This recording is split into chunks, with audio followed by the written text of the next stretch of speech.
Olá!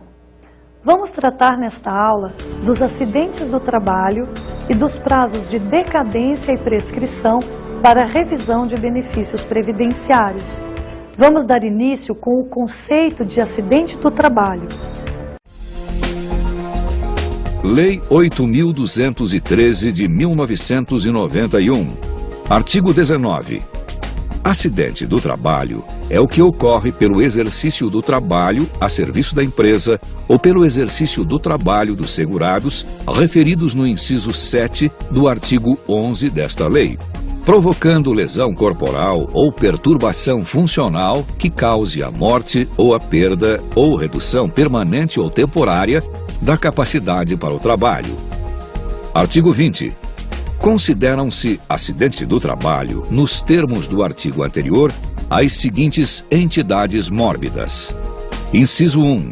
Doença profissional, assim entendida, a produzida ou desencadeada pelo exercício do trabalho peculiar a determinada atividade e constante da respectiva relação elaborada pelo Ministério do Trabalho e da Previdência Social.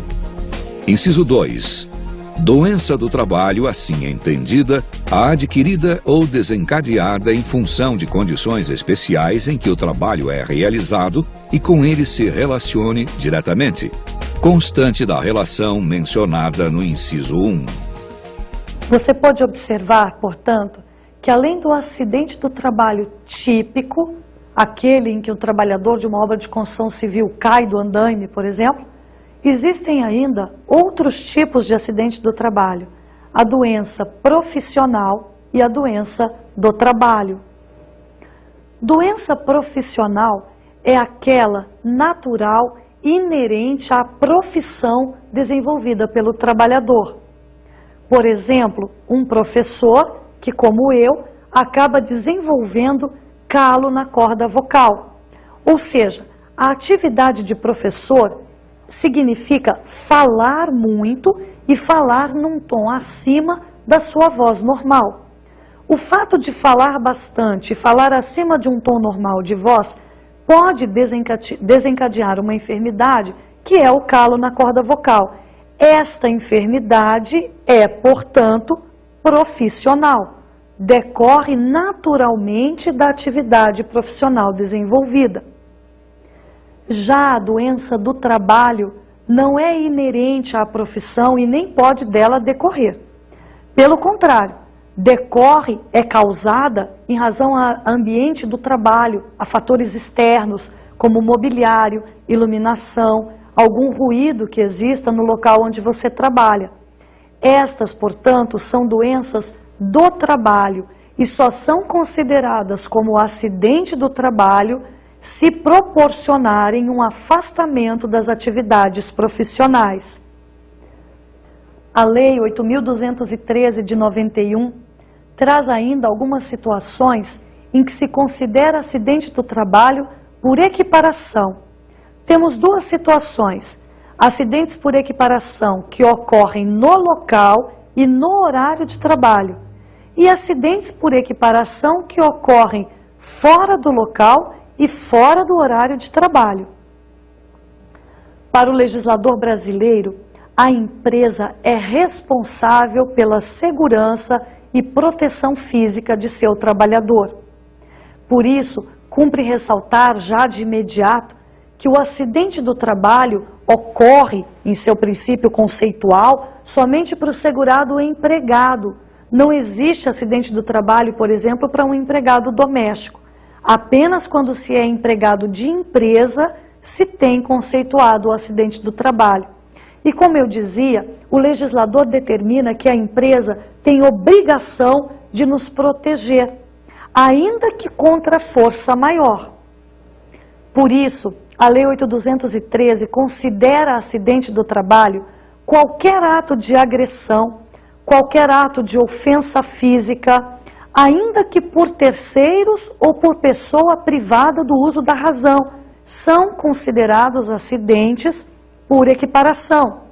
Também dentro do horário e no local de trabalho, são considerados acidentes aqueles ocorridos em razão de culpa, mesmo que de terceiros.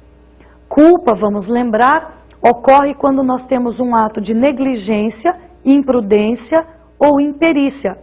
Ou seja, a empresa é obrigada a nos proteger, em que situação for, mesmo, insisto, nos casos de força maior. No interior dos estados brasileiros, é muito comum termos trabalhadores rurais atingidos, por exemplo, por raio. E raio é um evento decorrente de força maior, ou seja, o empregador nada pode fazer para impedir, se não tentar colocar vários para-raios em toda a extensão de sua fazenda. No entanto, se esse raio atinge o trabalhador e ele tem que ficar afastado das atividades ou vem a óbito, que é o mais comum, este fato vai ter sido sim acidente do trabalho e vai gerar todas as consequências decorrentes para o empregador. Outro exemplo que posso citar para ilustrar esse princípio de proteção da empresa em frente ao trabalhador é uma situação que ocorreu há pouco tempo de uma panificadora que tinha por hábito distribuir pães e biscoitos ao final do expediente. Essa panificadora, ao encerrar o expediente às 10 horas da noite, esperava dar 10, 15 minutos e entregava já em sacolinhas prontas esses produtos que sobravam aos mendigos dessa cidade. Os mendigos até eram bem comportados, faziam ali por si mesmos uma fila e não precisava nem chamar reforço policial. Era uma panificadora situada numa das capitais do nosso país e se formava uma fila grande de mendigos e ela distribuía ali até acabar com os produtos que sobravam.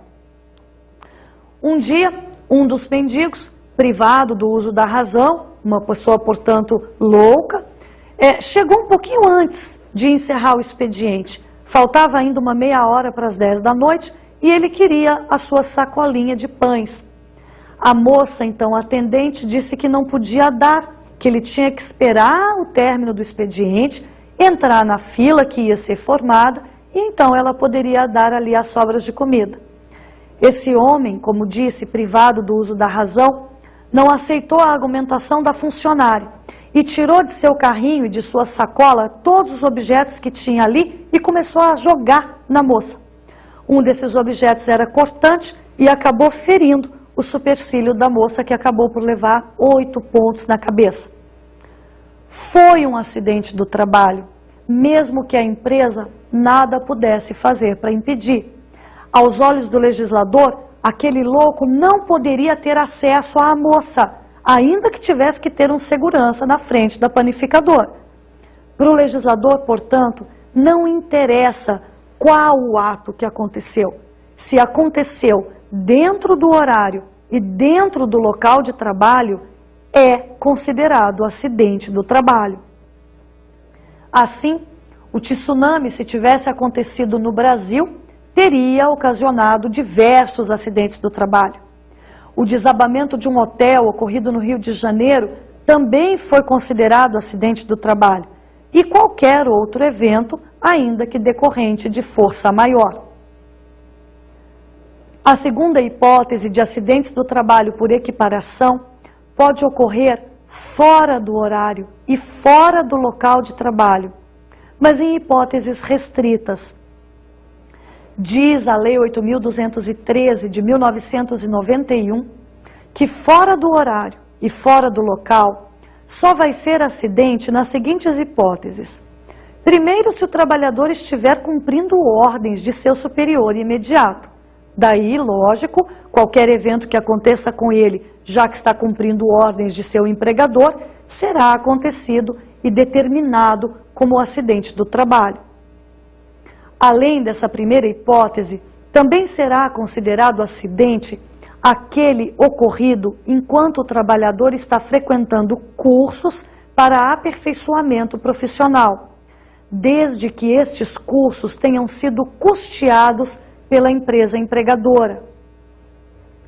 Tenho aqui um exemplo interessante que aconteceu na cidade de São Paulo.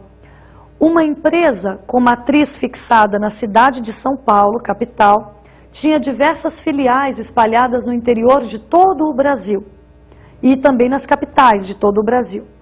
resolveu então fazer um treinamento de departamento pessoal, recursos humanos. E esse evento iria ser realizado num hotel na cidade de São Paulo durante um final de semana. O curso ia ser ministrado numa sexta-feira, manhã e tarde, e no sábado, manhã e tarde. O que fez esta empresa foi enviar um ofício a todas as suas filiais, determinando aos gerentes de recursos humanos e chefes de departamento pessoal que escolhessem 2 empregados de cada unidade para enviarem para frequentar o curso.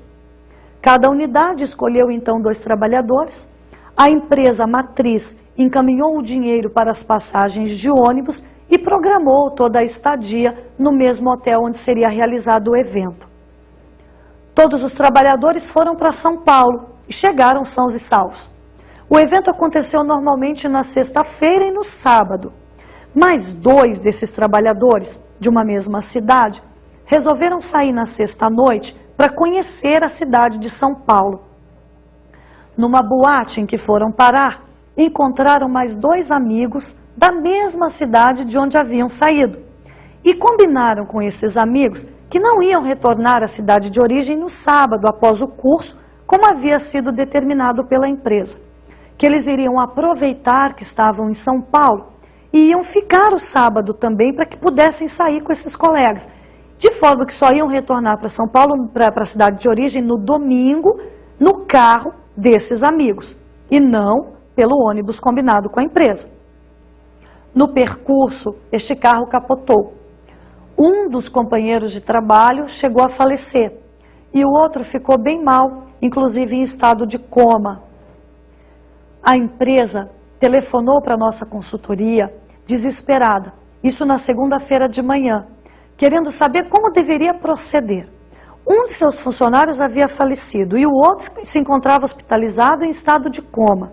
Deveria emitir a comunicação de acidente do trabalho ou não, já que eles desobedeceram a uma ordem expressa de retornar no sábado via ônibus. Respondi que uma coisa é uma coisa, outra coisa é outra coisa. Primeiro fato, houve sim um acidente do trabalho, porque a Lei 8.213 diz que qualquer coisa que aconteça com esses empregados, quando eles estão frequentando o curso de aperfeiçoamento custeado pela empresa, e se esta coisa fere a integridade física do trabalhador, é considerado acidente do trabalho. Então houve sim um acidente, e a CAT, Comunicação de Acidente do Trabalho, tinha que ser emitida de imediato, já que houve morte de um dos trabalhadores. Segundo fato, houve uma desobediência a uma ordem expressa. Sim, houve. A empresa determinou que voltassem de ônibus no sábado, voltaram de carro no domingo. E esse carro capotou, gerando o acidente do trabalho. Esta desobediência é suficiente para caracterizar uma justa causa para aquele trabalhador que sobreviveu? Porque o trabalhador que morreu vai ter rescisão contratual por óbito. Para o segundo trabalhador, se sobreviver ao coma e retornar ao trabalho, a falta que ele cometeu é tão grave que justifique uma justa causa? Se a empresa entender que pode despedi-lo por justa causa e ele que discuta judicialmente a questão. Mas o fato de ter havido uma insubordinação não descaracteriza o acidente de trabalho ocorrido. A terceira hipótese trazida pela Lei 8.213 por acidente de equiparação é quando o trabalhador se machuca ou tem sua integridade física ferida no percurso residência-trabalho e vice-versa. Houve épocas em que o legislador, por ter escrito residência, induzia o julgador do Poder Judiciário a entender que somente haveria acidente do trabalho se fosse no percurso casa-trabalho. Ou seja, se você saísse da faculdade para ir trabalhar, ou saísse do trabalho para ir para a faculdade ou buscar a criança na escola, esse percurso, por não ser residência-trabalho, trabalho-residência, não seria tipificado qualquer fato que acontecesse ali como acidente do trabalho. Hoje já não é mais assim. em que pese o legislador tenha utilizado o vocábulo residência-trabalho e vice-versa, portanto o vocábulo residência, a Justiça já entende que está protegido todo e qualquer percurso que você faça habitualmente, ainda que não seja para sua residência. Qualquer fato, portanto, que ocorra no percurso habitual vai ser caracterizado como acidente do trabalho. Por fim, a Lei 8.213 diz ainda que qualquer fato ocorrido nos períodos de intervalo para alimentação e repouso e ainda por ocasião de outras necessidades fisiológicas também será considerado acidente do trabalho. Veja que o intervalo para alimentação e repouso nem é considerado como jornada de trabalho frente à CLT, Consolidação da Legislação do Trabalho. O empregador nem está obrigado a remunerar esse período de intervalo. No entanto, qualquer coisa que aconteça com o trabalhador neste período vai ser considerado acidente. Seja um acidente de carro, seja um atropelamento, seja uma mordida de um cachorro que estivesse solto nas ruas, ou até mesmo a intoxicação alimentar por comer uma comida estragada. Qualquer desses fatos ocorridos durante o período de intervalo será considerado acidente do trabalho e acarretará para a empresa todas as consequências legais. Para exemplificar acidente do trabalho por necessidade fisiológica, tem alguns exemplos cômicos, mas interessantes e que servem para fixar a matéria, já que foram exemplos reais. Tem um colega advogado que advoga para a empresa que aconteceu a situação e que um desses empregados era um empregado fumante e foi utilizar o banheiro. Esse empregado, então, utilizando ali o banheiro, resolveu apagar o cigarro no vaso sanitário e a faxineira havia acabado de limpar o vaso com querosene. Adivinhe só, deu uma pequena explosão. Não machucou muito o trabalhador, mas foi considerado acidente do trabalho e a empresa teve que emitir a CAT, Comunicação de Acidente do Trabalho. Este é apenas um dos exemplos. Acontece também com bastante frequência esses empregados que trabalham na construção de estradas, como eles não disponibilizam banheiro móvel, eles têm que usar o mato e muitas vezes são picados por animais peçonhentos. Nestes casos, também será considerado acidente do trabalho. Por fim, para ilustrar apenas esse exemplo e até pelo cunho didático que tem, recebi alguns e-mails com fotografia de enviadas por CIPAs, Comissões Internas de Prevenção de Acidente, de diversas empresas do país. Essas fotografias que me foram encaminhadas mostram trabalhadores acidentados porque subiam nas patentes no vaso sanitário na hora de utilizar em razão do banheiro estar sujo ou inadequado para o uso. As pessoas então subiam, colocavam os pés na base do vaso e aquela louça quebra com uma facilidade tremenda. E uma vez que quebra, talha o corpo da pessoa como se fosse uma faca de fino corte. Eu recebi várias fotografias e isso então é também acidente do trabalho por ocasião de necessidade fisiológica e a empresa será responsável tanto quanto num outro acidente típico qualquer. Vamos dar sequência à nossa aula detalhando um pouquinho sobre as doenças ocupacionais, doenças do trabalho e doenças profissionais. Estas doenças não acontecem de um dia para o outro. Não é possível firmar uma data. Você ficou doente em tal dia do ano, em tal mês do ano. Você tem um diagnóstico, muitas vezes, meses depois da doença ter manifestado seu primeiro sintoma. Desta forma, num acidente típico ou por equiparação, é fácil determinar a data. Já nos casos de doença ocupacional, seja do trabalho ou profissional, tanto faz, a data do acidente será aquela do diagnóstico ou a do primeiro dia de afastamento, o fato que acontecer primeiro. Ainda sobre a doença ocupacional, importa-nos ressaltar o seguinte: somente o perito médico da Previdência Social tem competência para afirmar o nexo técnico entre a enfermidade e o trabalho desenvolvido. Vamos dar o exemplo de uma pessoa que adquiriu uma enfermidade chamada tendinite e que essa pessoa seja digitadora em alguma empresa. O médico dela, do trabalhador, da pessoa, pode até diagnosticar a tendinite e sugerir que ela talvez possa estar relacionada com o trabalho de digitação. Há, portanto, um nexo causal. Existe a função de digitação que pode desenvolver a tendinite.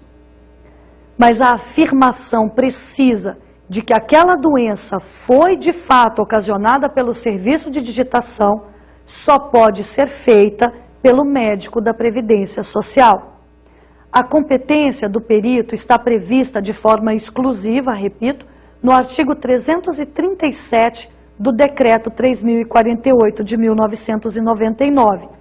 Somente ele tem condições para investigar e concluir se a doença é de fato decorrente do trabalho ou não. Vamos falar agora da estabilidade provisória gerada por um acidente do trabalho e da CAT, comunicação de acidente, que deve ser emitida por todas as empresas. CAT significa comunicação de acidente do trabalho.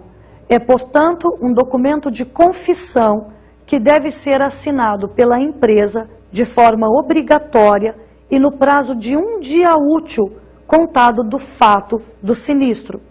As empresas são, portanto, obrigadas a emitir esse documento em 6 vias e encaminhar as vias correspondentes.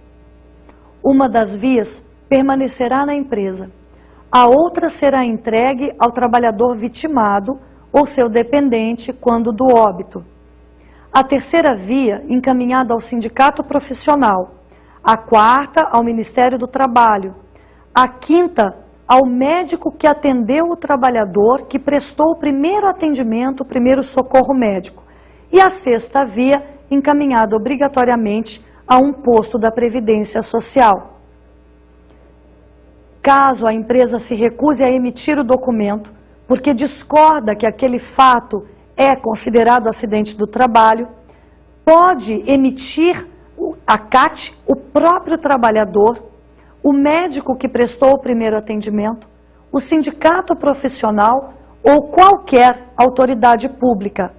Nestes casos de CAT emitida por pessoa estranha que não seja a empresa, cabe ao perito médico da Previdência, como dissemos há pouco, investigar e concluir se se trata realmente de acidente do trabalho ou não.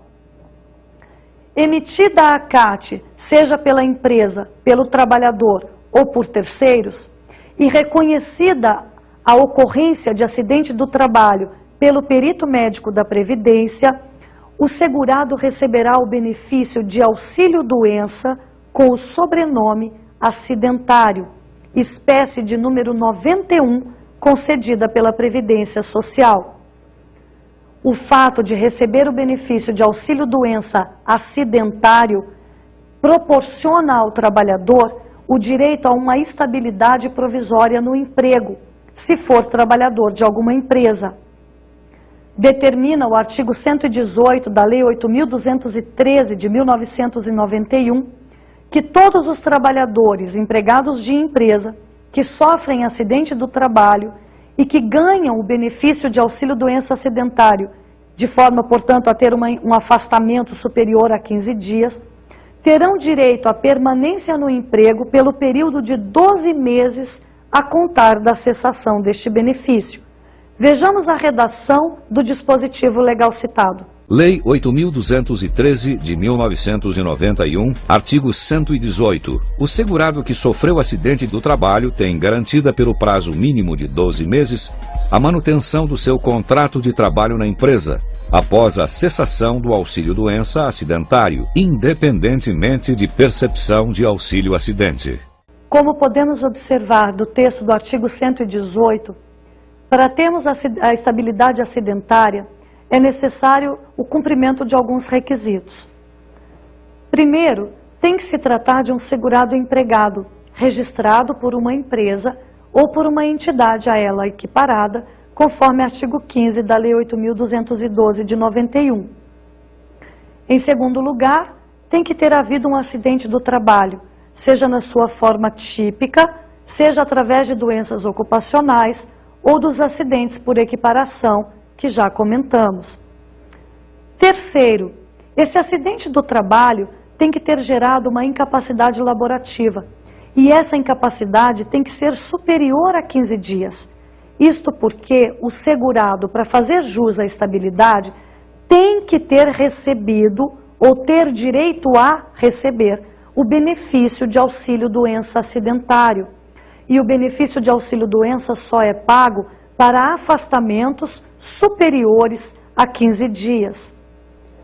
Estes os requisitos necessários para a percepção de estabilidade acidentária.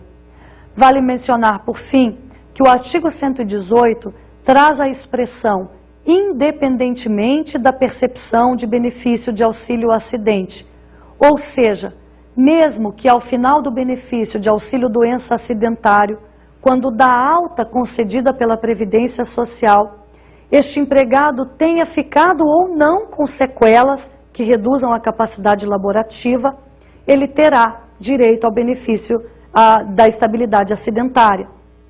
Assim, a existência de sequelas após a alta médica não é pré-requisito da estabilidade acidentária prevista no artigo 118 da Lei de Benefícios. Vamos agora à última parte dessa nossa aula, que vai tratar da revisão dos benefícios previdenciários, prazos de decadência e prescrição. Uma vez concedido o benefício previdenciário, o segurado que discordar de qualquer ato da concessão inicial, seja da forma de cálculo, do tempo que foi considerado para sua aposentadoria, do atestado médico que foi ou não reconhecido pela Previdência, a Previdência pode, por exemplo, ter negado um benefício de auxílio-doença a uma pessoa que se julga e tem documentação que comprova a incapacidade laborativa. Ou seja, em se tratando de atos iniciais, seja em deferimento, ou cálculo e contagem de tempo, o prazo para se ingressar com um pedido de revisão é de 10 anos.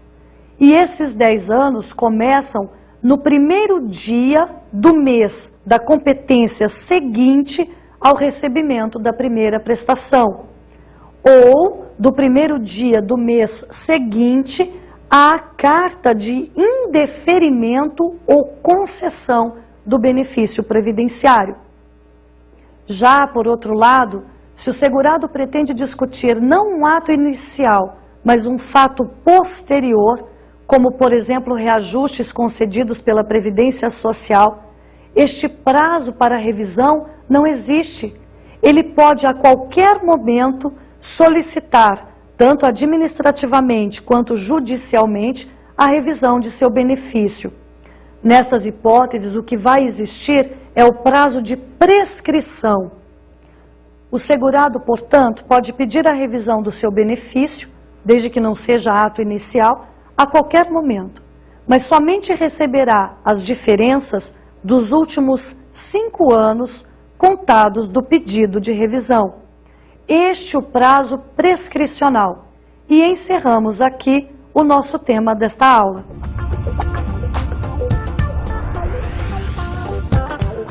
Para aprimorar os seus conhecimentos sobre o tema de hoje, eu indico a leitura da obra Curso de Direito Previdenciário, de autoria de João Ernesto Aragonés Viana, LTR Editora,